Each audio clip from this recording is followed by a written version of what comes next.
Jimmy's Jam Box.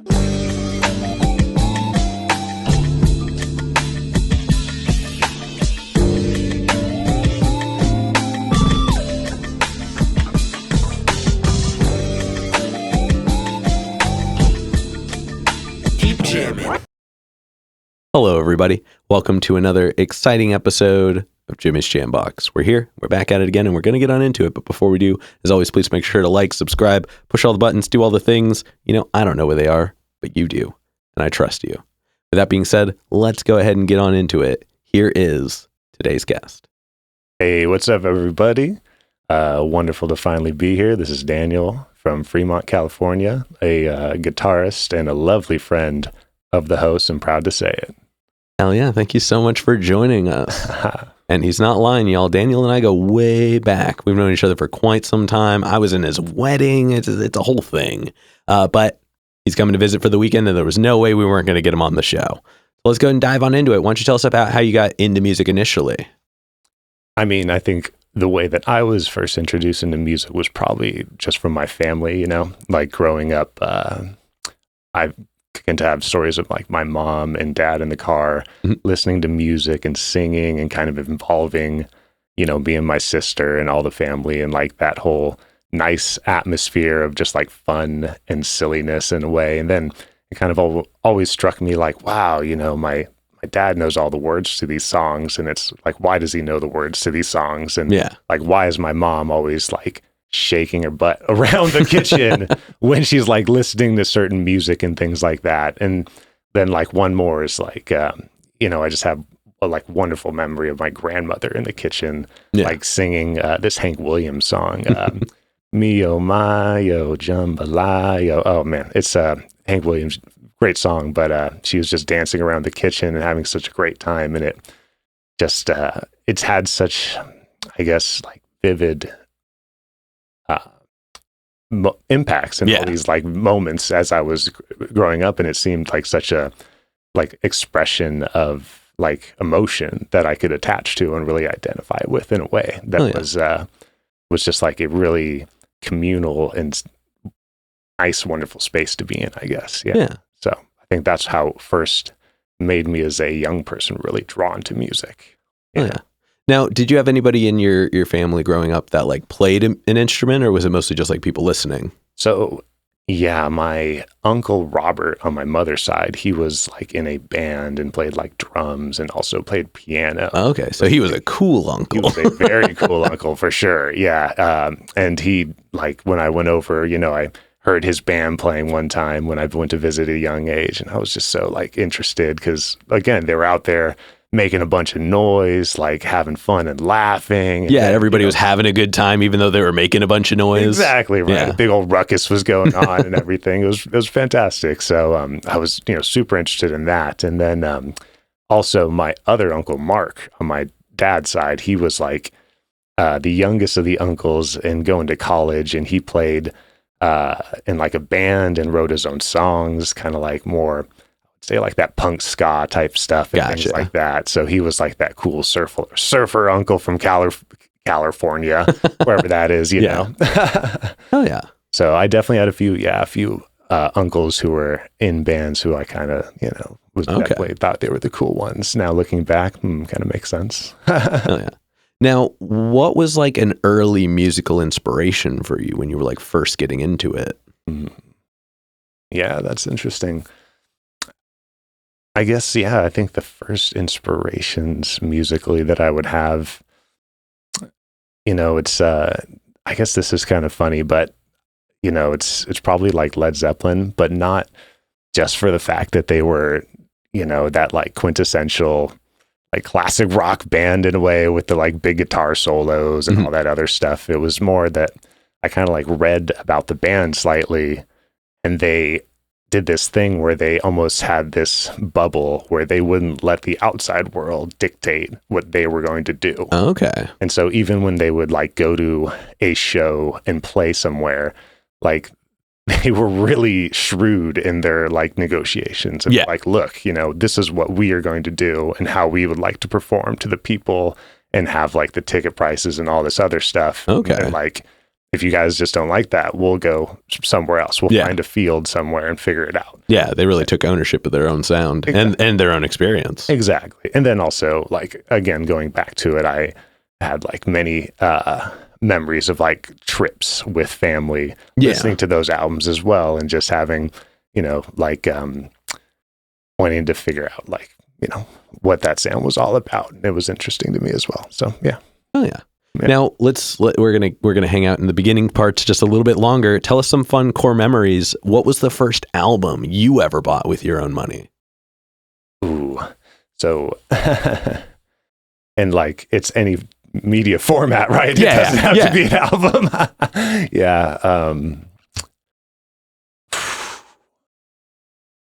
Yeah, I think so. I probably went down to Walmart and I went and got myself the Offspring Americana album. Okay. I would think was my first purchase. Yeah, and then I think at the same time that was a tape, the Offspring Americana, and I want to say I also got. I can't remember it now. I want to say it was Sublime, but that was probably a couple of years later. So, yeah. Oh yeah. And then what was the first live show that you ever went to that you like was one that you wanted to go to? Mm-hmm. Yeah, so it's interesting because I guess I've been to shows that like somebody took me to that I, you know, wanted to go to in retrospect, but it wasn't really like, you know, the one. Yeah. What was like the first one you like asked that you could go to? You know what I mean? Like when you were younger, like what was the one you were like, this show is happening, can we please go to it? Mm-hmm.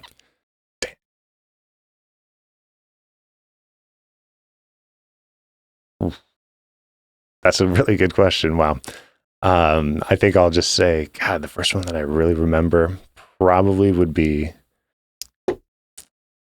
wow, excuse me for the swearing. Sorry about that. I think it was Aerosmith actually, now that I'm realizing this, which, you know, was again, going back to the classic rock thing a little bit of the way and I think in my mind, I was like, yeah, they're in that good age while I'm still young, that maybe they're still hitting all the, you know, the right spots, and they've gone through the stages of hating each other and liking each other again. And it might have been in that sweet spot of liking each other again enough while I was there.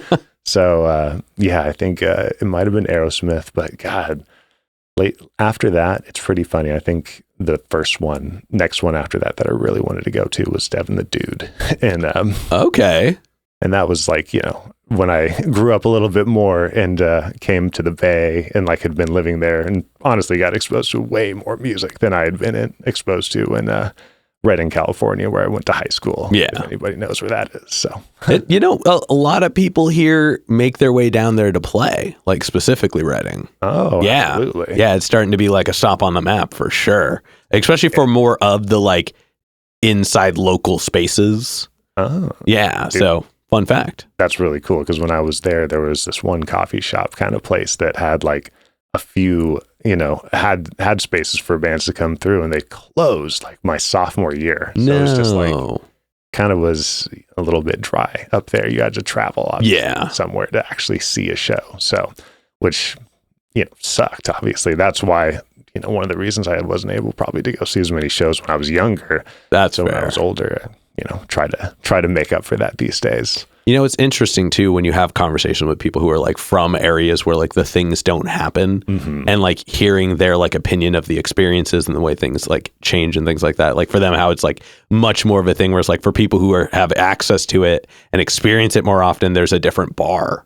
So it can definitely change your appreciation and experience for music to some degree. Yeah, it definitely has this thing like where I'm not like upset I missed out on things in a way, but I'm just like, I'm not going to like let myself now miss out on these new cool things. And like, it's totally cool. I'll be the 50-year-old man, you know, going to concerts in the future and just like having fun and just, being, there's some, I think it's in Europe somewhere, I believe, but don't quote me, but there's this rave that's like, it like exclusively caters to like older folk.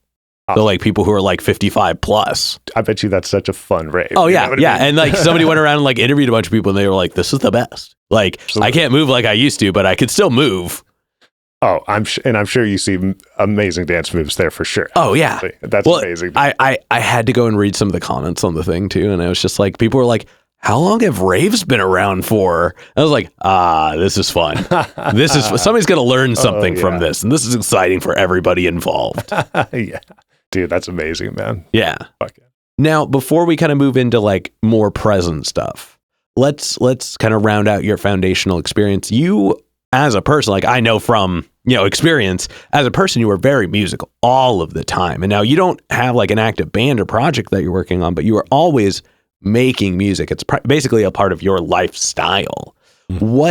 What is it about that? Like what made it kind of a thing where you just kind of have to do it every day? Yeah, I think it's just such a different way of expressing like myself, mm-hmm. right? And it's such a different way of putting something I feel out there. And then also, after, years of doing something and kind of figuring out your voice more or less on an instrument or through music, you just feel that you can express yourself even more. So I feel like as I've aged now, mm-hmm. I can say even more as well. And so then I think also on the flip side, I really enjoy just, connecting with my wife and my sister-in-law and just everyone in my space who enjoys it, with some music and playing, things that they enjoy and I enjoy, that we can sit and experience together and just have that nice calming connection, even if we're not really doing something together. It's like we're experiencing something together that is connecting us, that is, it's palpable and there. And I really just like enjoy that simple connection that can be turned on and just almost sometimes I'll play a song from a concert that me and Jennifer have gone together to.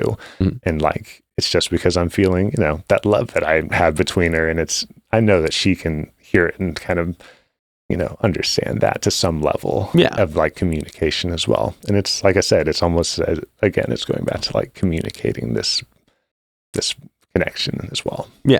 Well, I think also too, a big part of, because you said it kind of in the beginning parts, you always saw your family going around and doing it. Mm. And so like, in your mindset, like there's not an uncomfortable aspect to like being musical in front of people. Like, for some people it's like, oh, I don't sing in front of my family because I'm nervous.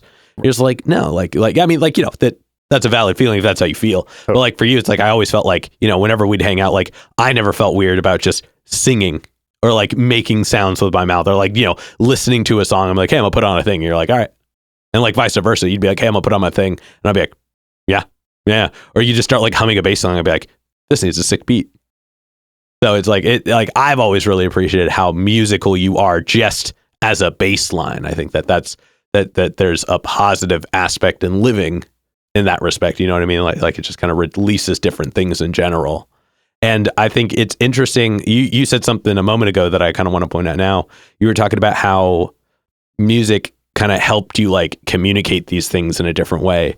I think it's cool too, because I think people can learn how to communicate in general with words from music. You know what I mean? Like just because it's not being sung or a beat behind it doesn't mean you don't learn how to say some of these things in a way that you would have never considered.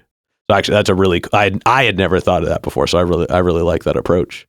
Thank you, sir. Yeah. Now, like I said, you're not doing anything like actively as far as like music performance and things like that go, but you did recently work on a really cool project. Yeah, so me and a few friends, I got graciously invited to work on a theatrical film called Bye Bye Kitty, which is now in the process of being released to Sundance, and we're looking into distribution and things like that as well too. So pretty exciting. Where oh hell yeah, I actually did the some of the backing music to this, which was just really fun. So like you said, I'm always making music. And it's just fun to kind of get a thing to actually contribute to that was instead of just in the moment in the air, just like jam bands and stuff. Exactly. And like actually printed in some way. So yeah, that's pretty exciting and fun to see. Now, was making music for like a visual experience, a movie and a production like that, how do you feel like it differed from like just writing a song? I really connected to it, I think, a lot, actually, in a weird way, because not in a weird way, but just in an understandable way, because it was so much about more just like a mood and a feeling, because it really it's more atmospheric, right? It's not, and it's not supposed to dominate over what's happening, and it's supposed to be a component of everything else that's being happening in a scene and things like that. So I think I've really just, really enjoyed it, because like I was going back, like that expression of a feeling and an emotion, you could really almost drive home a little bit easy in a like that theatrical setting. And also too, I went back to some Rocky stuff. Don't get me wrong. There was some chugga chuggas and power chords and such. Come on now. Now, when you were writing it, did you have the visuals to write to, or just a direction to write with?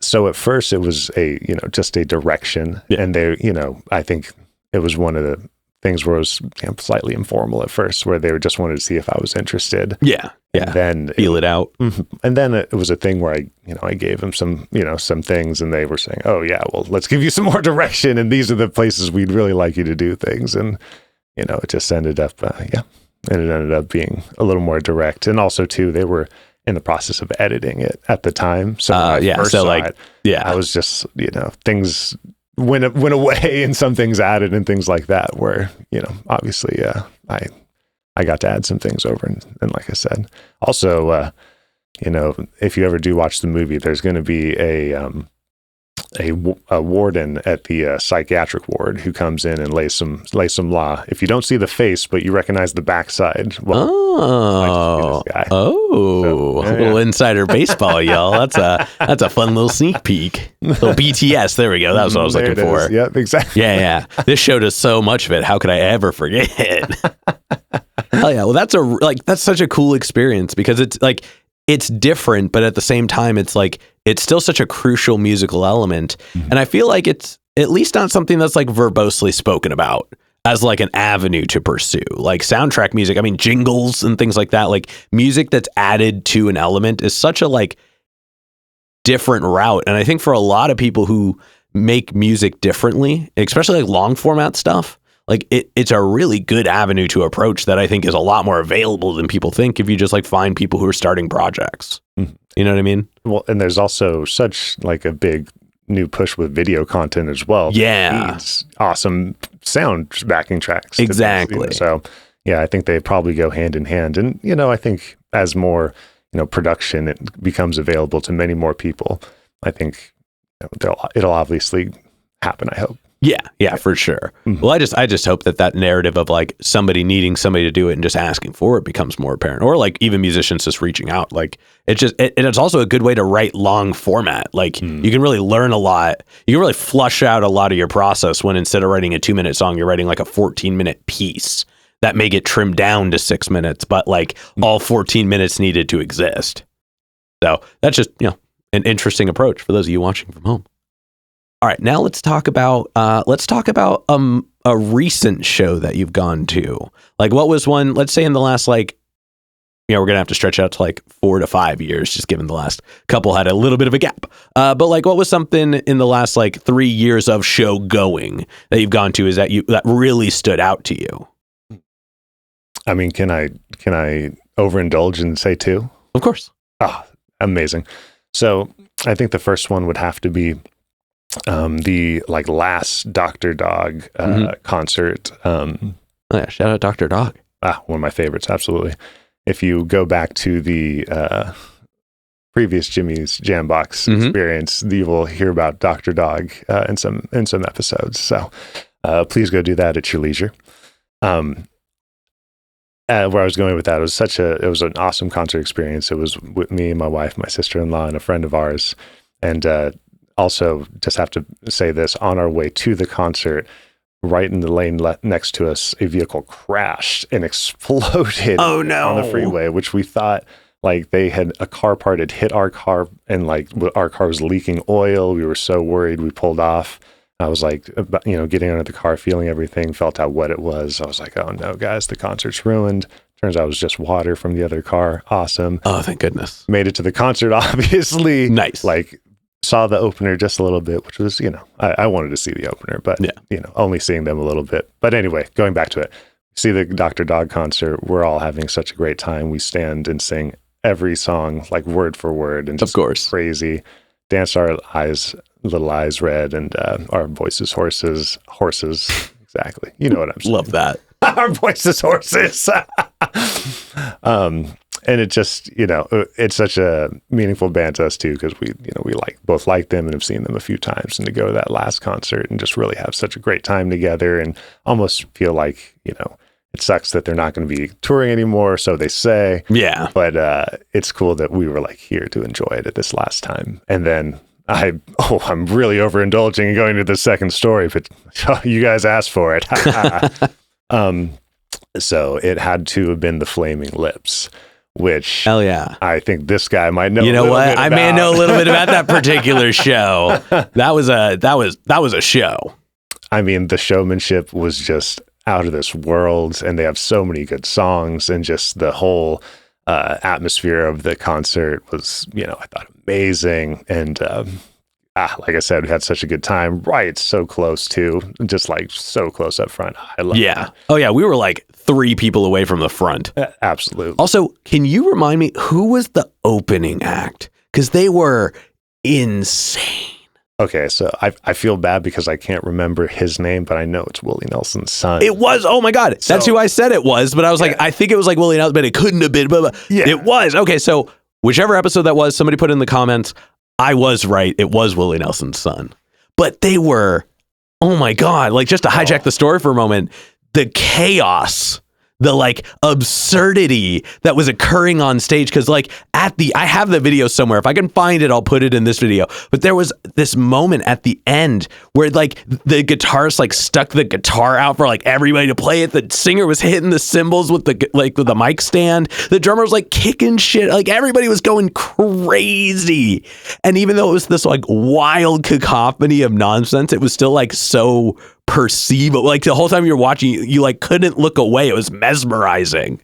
Dude, that's the best way to describe it. It was completely mesmerizing chaos, which it was perfect for the opening. Absolutely. Oh. Yeah. And then, I mean, Flaming Lips was amazing. Of course. Amazing. I thought it was interesting. They put all the lyrics on the wall behind them. That's not really something I've ever seen before. Yeah, you're right. I didn't connect that they had the lyrics there all the time, but now that you're saying it, I remember that as well. Wow. Which maybe, I guess they don't put it on the back of their CDs anymore where you can like read them. So well, I think it's more maybe it's for the people who like got brought to the show that didn't know them. They could still join along. You know what I mean? Like with everyone. There's something to be said about being able to sing along. You know what I mean? Like that. Even if like, especially if you don't know the words and you get the opportunity to know them in the moment, like it's a cool, I'm not a big subtitles guy because it's just really distracting for me. I can't watch the performance and the words at the same time. So like for me, I was just like, it was a little distracting just because of the way my brain works, but we were so close, like you had to look past them to get to the words. So it was fine. But like in those moments, especially because, I'm not a like huge fan because I didn't really know about them a ton until recently ish. But like being able to like sing along to the parts that were the big parts, like really just added that connection. Also the giant inflatable was amazing, right? Oh, it's perfect. Like I said, the all that showmanship, the like big spherical ball thing. Yeah. They did a great job, which, going in, I didn't really expect, honestly. I thought it would just be, guys rocking out, which is great. Yeah. Or people rocking out, Yeah. Yeah. I mean, it was a cool show. Mm-hmm. It was a cool show. Yeah. It like visually, the experience reminded me of Glass Animals. Like the color palette was really similar and like the stage design for their show. Like it just had this really like, it was like neon beach. Like that was like, that was just the feeling of it. Dude, a Glass Animals show sounds awesome. It's a game changer. Mm-hmm. It was a game changer. I saw them and they Saturday Night Dynamite opened. Oh, I know. Oh my God. I know. I know. And I didn't, so lucky. I didn't know Saturday Night Dynamite was opening. Shout out Saturday Night Dynamite if you want to be on the show. Glass Animals as well. But I didn't know they were opening And so like I got brought, like somebody was like, hey, I got this extra ticket. I was like, of course I'm going to go see Glass Animals. And we're standing, like they were like, hey, do you mind if we get merch during the opener so that we can just be hanging out the whole time? I was like, yeah, no problem. So we're standing in line at the merch. We just got to it. And all of a sudden I heard like 2 notes, the very first 2 notes. And then I heard I can get it. And I was like, we have to go. We have to go right now. We have to go. Whatever right now is when we have to go. We have to go right now. Where are our seats? Good decisions were made. Yes. Yeah. And she like saw the urgency. She was like, yeah, bet. Let's go. So we went, watch them. Incredible. They are just as good live as they are on album. Yeah, like just the sound is really put together. They have a lot of energy, which is really cool. And they're definitely like, they're their own thing for sure. You know, they've got this interesting sound and it pronounces well live. Yeah. And the new stuff they're putting out is always really cool. Like they keep putting out cool stuff. I mean, if you can continuously put out cool stuff, why not? Yeah. I'm like interested to see where their plateau point is, just because it's so particular. Like they either have to move into something more main sounding or less main sounding. And I'm really interested to see which direction they go. You know, sometimes it's almost a thing too, where it's like, you can't be not afraid, but just, you know, you can't be afraid to make the wrong decision to maybe go back to where you really need to exactly go. Because it's okay to try something different and realize, oh, that really wasn't the thing that we wanted. We can come back and do something different that's actually incorporating this now, which is all of a sudden where we need to be type exactly. As well, you know, I think it's like, and it's kind of a tangent, but it's totally okay to like certain aspects of certain musicians and not the other aspects that they produce. You know, you don't have to like everyone's all of their work type thing, you know? So definitely. And everyone's not going to like all your work anyway. So, you know, you can't please all that. Well, there's the thought process for long term where if you're making music for a while in a certain respect, like, yes, like people will appreciate you for sticking to the core and like going with it. Mm-hmm. But what you won't gain is a large new audience. Like eventually you'll plateau in the space you're in once you reach a certain point where it's like you're only getting fans as they become fans of the genre. Whereas like as long as you stay within your genre to a degree, like you can't go from like death metal to like polka. It's not going to translate. But like you can start introducing elements that may lose some of your core audience because you're not staying true to the form, but it may introduce your sound to newer audiences that may not have existed in that realm originally, but then they hear yours, go and check out other stuff and go, oh, here is a new avenue. Here is a new space that like is like what I was listening to, but it's different. It's a little more maybe true to form. Maybe they find that through you. So I think that the expansion, the experimentation of music should never stop. Like even like I preach a lot of the times that you should try all the newest stuff when you have a small audience because it's easier to litmus test. It's easier to like get a core response because you're like checking in with 50 people, not 500 people. And so like, you know, while that's important, it's never a bad idea to try new things. Like I tell this story all the time, but Chromeo, they when they made Mama's Boy, Dave One was like, I don't like this. Like it's not, I'm not vibing with this. And P-Thug was like, just trust me. Like, dude, listen to me. Have I ever steered you wrong? And he's like, nah, P, I get it. And now, I mean, we've seen it. We've literally seen it in action. How crazy people went to that song. It's a doo-wop song. Absolutely. And so swanky that. Yeah. And everybody's just like, like it's just, it makes everybody moves. It makes everybody grooves. It's somehow easy to remember. You can listen to it 2 times and know all the words. Which isn't a bad thing. No, that's all. Something like that's catchy. And that's goes great. And makes you feel a certain way. That's great. Awesome, right? Yeah. So and it's just it's so funny because it's not funny, but it's so different. But it's so different within the realm of the different stuff they do, anyways, that it only makes sense coming from them. You know what I mean? Like I'll be honest, if the Flaming Lips started playing a doo-woppy song, I would have been like, huh. As a little bit off brand. But yeah, Chromeo, just the way they did it, it was like still their sound. So it's like still like Prophets doing the boom, boom, boom, boom, boom. You're like, okay. So yeah, so that's, there you go. That's the experience there. Absolutely. Yeah. God, that was a amazing song as well. Hell yeah. Yeah. I mean, they phenomenal musicians. I want to say that concert specifically, they had a thing where the like lights, the backing music or the backing visuals went down. So they only had some like smaller visual thing. But I just remember Dave One's guitar being like that spear top.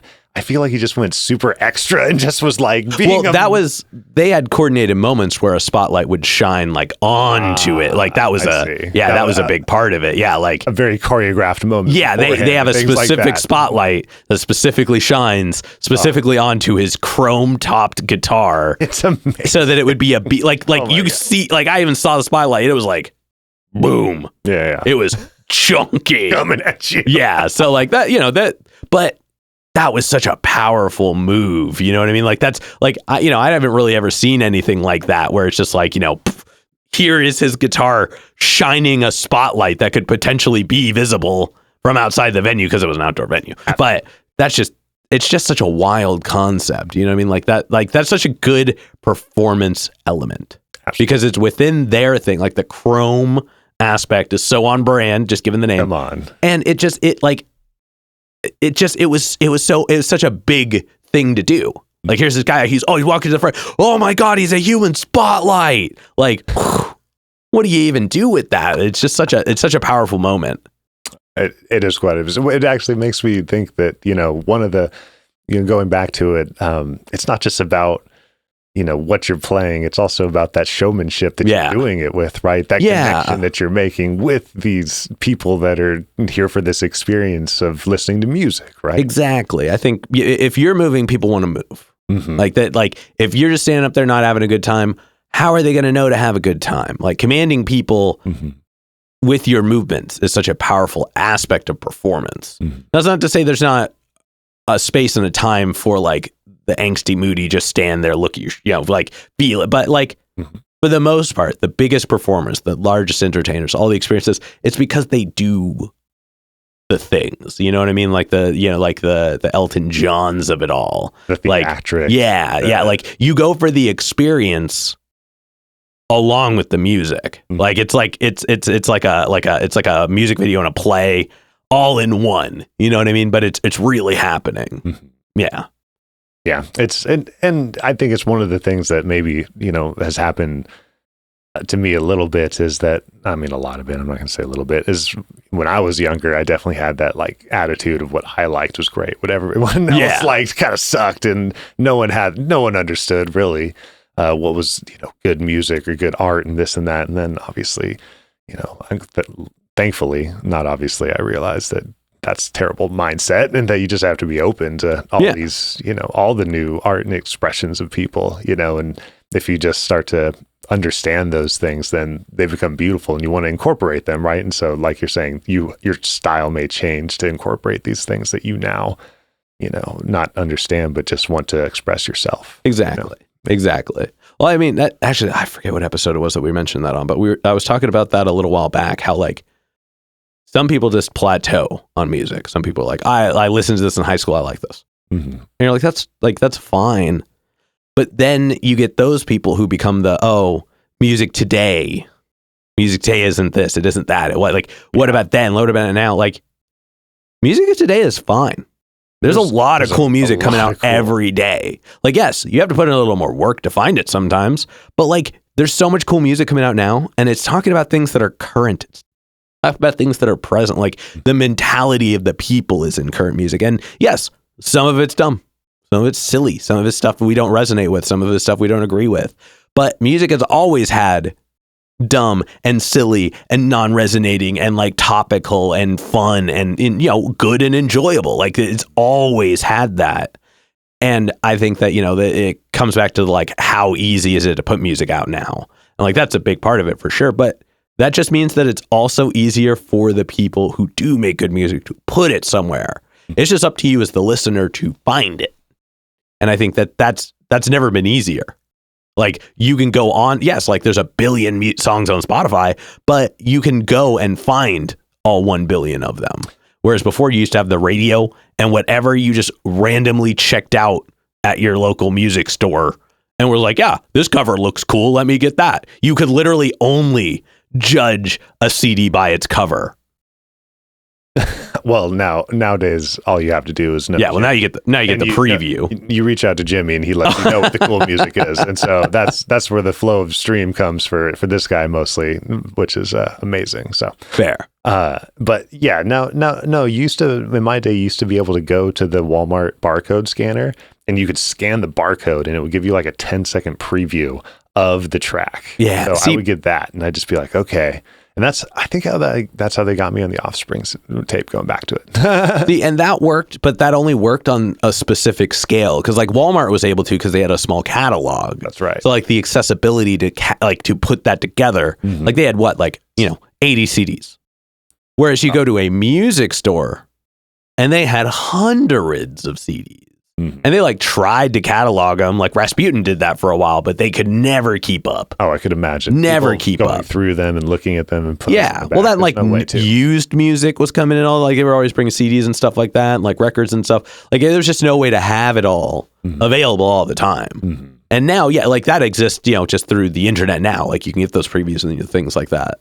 But like, there was a point in time where we just had to like look at it and go, oh, this looks dope. Like it might be fine. Absolutely. And then you bring home a Father John Misty record, and it's great. You're like, wait, why is this not playing right? Oh, we have to speed it up. Yeah. Yeah, that was a funny one. That was. We're like, it's pretty cool, but it's kind of, why is it all Oh. Oh, man. Oh, man, that just totally blew what I was going to say away. So let's move on, I guess. Hell yeah. All right. Why don't we go ahead? We're going to move on to some hypothetical questions. We're going to have a lot of fun with these. And the first one, if you could work with any one person who's currently alive on something musical, who would you want to work with, and how would you want to work with them?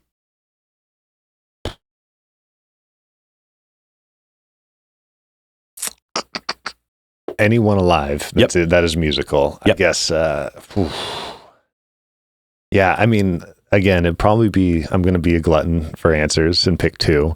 One of them would be Smooth Talk, because first off, I know that I would love to work with some of those artists again in any capacity, which is, that would be fun.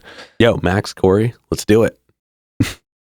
And then the second is probably this guy named Pat Finity, which it's a little obscure, but he's this musician who also has a podcast where he talks about what makes the song stink, more or less. And it sounds like it's really, something meant to bash on terrible songs. It's more meant to bash on them being terrible, but bash on us for loving them at the same time. And how like things are just, obscene and funny, and there's like chaos in the world. That's funny, basically. Yeah. But anyway, he just, I guess one thing he did is he made like a, with this whole like resurgence of a lot of the like Blink and Green Day, festivals coming around. He made a band called Simple.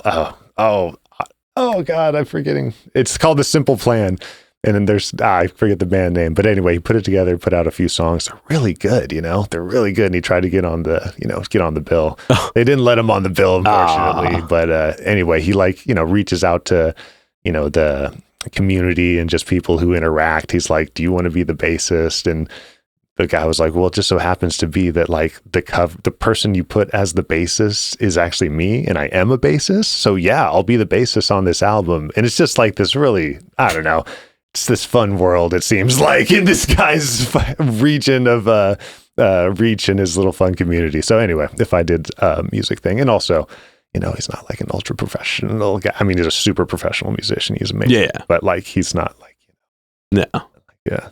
I don't think I'd be as intimidated. I think he would like make me feel welcome in the room. Let me just say, and I wouldn't wet the bed and be like, I can't play anything. So yeah, probably those peoples. Oh yeah. If you get an opportunity, you should check out an artist. Oh no, I know for a fact you've heard this artist, because I have definitely played an aggressive amount of it once. But if you get a chance, those at home and you, listen to Tom Cardy. Definitely listen to Tom Cardy. Yeah. Like the music's just so funny, but he's such a good musician and like has really good equipment and like knowledge and like is involved, I think, in the community more heavily outside of his name and comedy. Like it's all parody music. Yes. But like it's so good, but it's so funny. Which, I think some people maybe would poo-poo, but if it can make you laugh and make you move around and feel swanky, that's even better, right? We don't always have to feel angsty, like you're saying, when we're moving out, which obviously we don't. Dude, Tom Cardy and Auntie Donna need to do a thing together. And then Tom Cardy and Weird Al need to do a thing together. For sure. Wow. For sure. And I could see it just being incredible. Not too distant future. Come on, Weird Al, make it through. I've heard he's available like in a lot more ways than people would think. He's just very expensive. Like way more expensive than you would think. Interesting. I mean, he does almost have this like stamp of... Well, yeah, I mean, at this point, he doesn't need Mm-hmm. to do anything. Exactly. He has already done it. He is like anytime he puts out something, it's just because he genuinely felt like it. Absolutely. You know what I mean? Yeah, that's the way that Adam Sandler makes his movies these days, right? He wants to go somewhere and do something, so he makes a movie about it. Yeah. That's it. Yeah, exactly. Which I mean, if you have the means, like... Great job, right? Yeah. I'm so happy for you. Hell yeah. And now, this will be a fun one. I haven't really gotten asked this in this way before. Who is a local act that you like, that you could like put on the show right now? Who's somebody that's like around you that you enjoy their music? Oh man. And so it'd have to be the Bay Area, huh? Yeah. Wow. I think I'm going to be terrible and not have an answer for this right now. I mean, there's a small band from the East Bay called like Metallica or something like that, I don't think I'm going to have an answer for this right now. I'm sorry, guys. That's all good. That's terrible. But I guess, like I said, I've been a little preoccupied these past few months. You got something really fun happening soon. It maybe happen in a month or even sooner, because it's a very large baby brewing. So yeah, but obviously. All right, then let's go ahead and wrap up the hypothetical questions. If you could get an album from one artist who is currently not making music anymore, so they can be alive or dead or just not doing music anymore, but if you could get one more album, who would it be? That is a great question. I can't believe I don't have an answer for it right now, too. This is a new question, so you haven't really heard it yet. Oh, okay. I completely sideswiped on this. Someone who's not making music anymore, and they could make music again. Yeah, like if you could just get one more, and again, they could be alive or dead.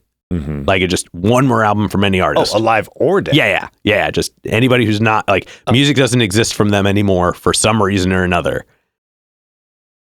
This is probably one that you don't get a lot, but I'd probably say Jim Croce. Okay. Because he's one of those like 27 Club type people. He came out with, I think it was only like two albums, and he basically, came out with one, toured forever, came out with another one, I think, on the road, and was like touring for not forever, but like a couple years with that, and then that was it. He passed away and never really got big or knew he got big. And then I feel like once he got that recognition and like some other artists might have came and started working with him, he would have had this just evolution of his sound. And he was such a great like songwriter and storyteller, he had these really just beautiful melodies and intricate, kind of stories that would, I feel like, connect with me and a lot of people. And so it would have been interesting to see, him be able to, maybe possibly be, just one of those Mount Rushmore type singer-songwriter type people. Which, I mean, I think a lot of people would already put him up there, but in a, just a more lasting way, it could happen. So yeah, I think maybe Jim Croce could have put out an album, and specifically the album would have to have come out, like I said, later, once he got influences from these other amazing artists from the time who realized he was a swanky. So yeah. Hell yeah. Very specific answer, I guess. That's a good one. It's a good one. You were like, oh, I can't even think of one, and they gave a very specific one. Well, thank you. Yeah, I just needed to stall enough until my brain started working. So yeah. Nailed it. All right, we're going to go ahead and wrap it up with one last one. All right. If you could learn a completely different instrument, which one would you want to learn? Like, I know how to sing, right? But if my voice was like an instrument, Okay. it was just, something that, sometimes you can just start a song and there's nothing but a voice coming through. True. And I think, we listened to something last night that was very similar that way, where it was just a, single lady's voice that was just so full of timbre and emotion and everything. It's like all you needed.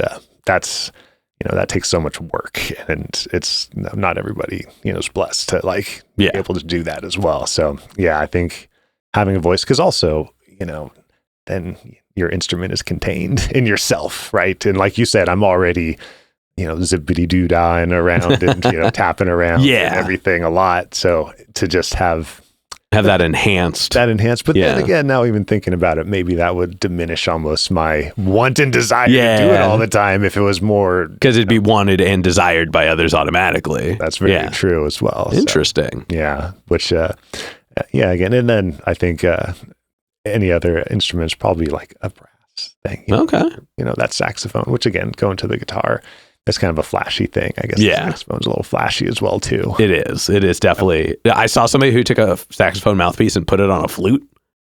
Wow. It was kind of rad. Interesting. It was actually kind of rad. Okay, all right. Because it had the movement aspects of it, of like saxophone, but it had the characteristics of the notes of flute. Yeah. Yeah. But you weren't like blowing across a piece, so you had a more consistent experience. So it was a. I mean, yeah, that is cool. Yeah, that just goes back to another thing, like innovation of instrumentation and how we play things. Exactly. And how we make music, is like evolving so quickly, and it's, embrace those changes, make your own changes, right? Like music, just because your instrument looks like this or plays like this, maybe, you could make it play like this and do that as well. And don't be afraid to like try those things as well. Like, play drums on your acoustic guitar. It's fine. Absolutely. Nobody realizes those are the best snare sounds, right? All right, we're going to go ahead and wrap this up. I guess usually here is where I would do like the closing parts where you like tell us what you have coming up and like your ads and plugs. But I guess you don't really do social media. Do you have anything coming up? Like musically? Yeah. So, probably for the next like month, I'll just be, laying low. And then maybe for the month after that, I'll be, playing some music for my son or daughter as a newborn baby. Hell yeah. And in that moment, I'll just be trying to pass on, my love of music to a new person. So that's what I'll be most busy on, and also taking care of my lovely wife. Of course. All right. Well, we've got one last question to go then. But before we do, I'm going to steal the camera for just a second. Sure. As always, y'all, please make sure to like, subscribe, push all the buttons, do all the things. I don't know where they are, but you do. And I trust you. And with that being said, the final question. And this is a curveball. This is a very specific to this episode question. Oh. And it's not exactly a question. It's more an opportunity. We've talked about how important music is, all the things that have mattered, all the things that have happened, how it impacted your life. If your child watched this in 10 years, when they could really start to perceive things, what would you want them to value in music most? That's such a beautiful question. Wow. Thank you, Jimmy. Let me just take a second. Yeah. Think on that, because that's really nice.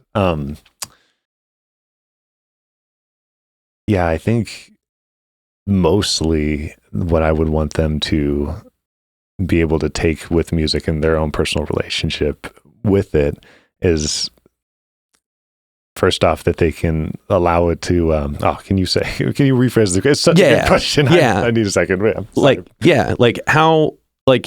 If you could just pass along a message, like right now, music is important to you in the ways that it is, but over the next, 10, 15 years, your focus will change. They may not always get to see it in the way that it is. What is something that you would want to pass on to them? If they watch this now, what is just kind of a golden aspect of music that you hope that they appreciate as well? I would say at this moment, just let it intertwine with your life, in your emotional state, in your presence in a room, and in your relationships as well. Because I think you'll find when you go to certain, musical places with certain genres and certain feelings, you'll find certain friends and certain communities that will help you in your life. And so, you can almost use music as an identifier and a signal of like, hey, this is a flag of we're here as a community for you to come and join.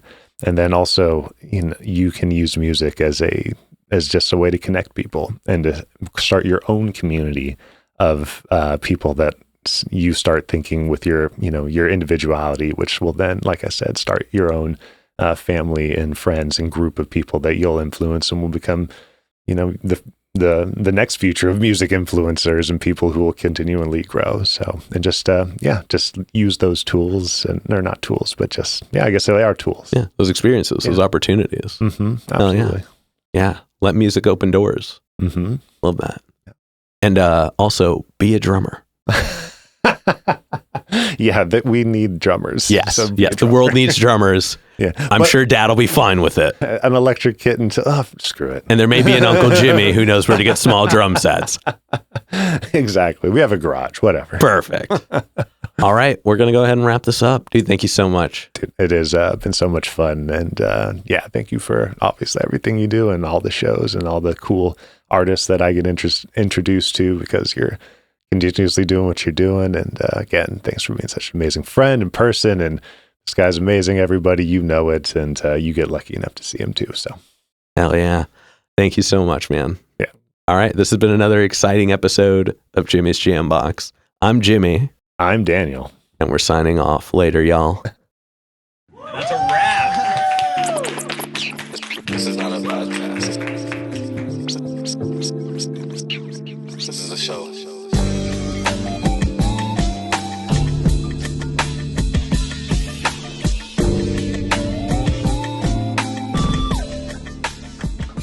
Keep jamming.